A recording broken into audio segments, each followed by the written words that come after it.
Janasena TDP BJP ఎన్నికల వ్యూహాలపై కసరత్తులు చేస్తున్నారా? తొలి భేటీలో సీట్ల సర్దుబాటుపై స్పష్టతకి వచ్చారా? ఇందుకీ ఎవరు ఎక్కడెక్కడ పోటీ చేయబోతున్నారు? కూటమిని ఢీకొట్టేందుకు వైసీపీ ఏం చేయబోతోంది? Let's watch the story.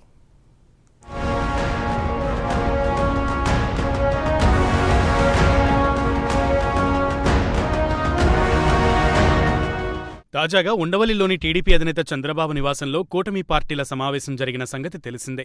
దాదాపు 8 గంటల పాటు టీడీపీ, జనసేన, బీజేపీ నేతల మధ్య సీట్ల సర్దుబాటు, కూటమి వ్యూహాలపై సమావేశం కొనసాగింది. కూటమి సమావేశం ముగిసిన అనంతరం కేంద్ర మంత్రి గజేంద్ర సింగ్ షెకావత్, బీజేపీ జాతీయ నేత జయంత్ పాండాలు నోవోటల్ హోటల్కు వెళ్లిపోయారు. భేటీలో పాల్గొన్న ఇతర టీడీపీ, బీజేపీ నేతలు చంద్రబాబు నివాసం నుంచి వెళ్లిపోయారు. ఆ తర్వాత కూడా చంద్రబాబు, పవన్ కళ్యాణ్ సీట్ల సర్దుబాటుపై ఏం జరిగిందని కాసేపు చర్చించినట్లు సమాచారం.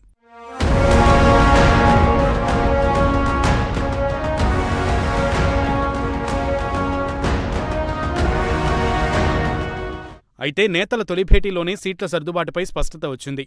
టీడీపీ 144 స్థానాల్లో పోటీ చేస్తుండగా జనసేన, బీజేపీకు కలిపి 31 అసెంబ్లీ సీట్లు, 8 లోక్సభ స్థానాల్లో బరిలోకి దిగనున్నాయి. ఇందులో జనసేన 21 అసెంబ్లీ స్థానాలకు పరిమితం కాగా బీజేపీ 10 స్థానాల్లో పోటీ చేయనున్నట్లు తెలుస్తోంది. ఇక లోక్సభ విషయానికొస్తే టీడీపీ 17 ఎంపీ స్థానాల్లో, బీజేపీ 6, జనసేన 2 స్థానాల్లో పోటీ చేయనున్నట్లు సమాచారం. మొత్తానికి కీలకమైన తొలి భేటీలో టీడీపీ 1 సీటు, జనసేన 3 సీట్లు ఇవ్వడంతో బీజేపీకి మరో 4 అసెంబ్లీ స్థానాలు పెరిగాయి. మళ్లీ అభ్యర్థులు ఎవరిని ఎక్కడి నుంచి బరిలోకి దించాలి అన్న అంశాలపై మరోసారి సమావేశం కానున్నట్లు తెలుస్తోంది.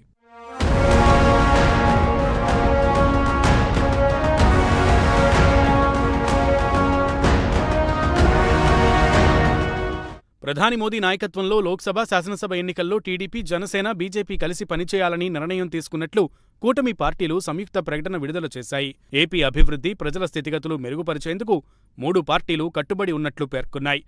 రాష్ట్ర ప్రజల ఆకాంక్షలు నెరవేర్చే దిశగా అడుగులు వేస్తున్నామని, ఎన్డీఏ భాగస్వాములుగా ప్రజలకు సేవ చేసే అవకాశాన్ని సద్వినియోగం చేసుకుంటామని ఓ ప్రకటనలో తెలిపారు. తమ కూటమిని ఆశీర్వదించాలని ఏపీ ప్రజలకు చంద్రబాబు కోరారు. బీజేపీ, టీడీపీ, జనసేన పార్టీల అభ్యర్థులకు ఓట్లు వేసి తమను గెలిపించి ప్రజలకు మేలు చేసే ప్రభుత్వాన్ని ఏర్పాటు చేసుకోవాలని పిలుపునిచ్చారు.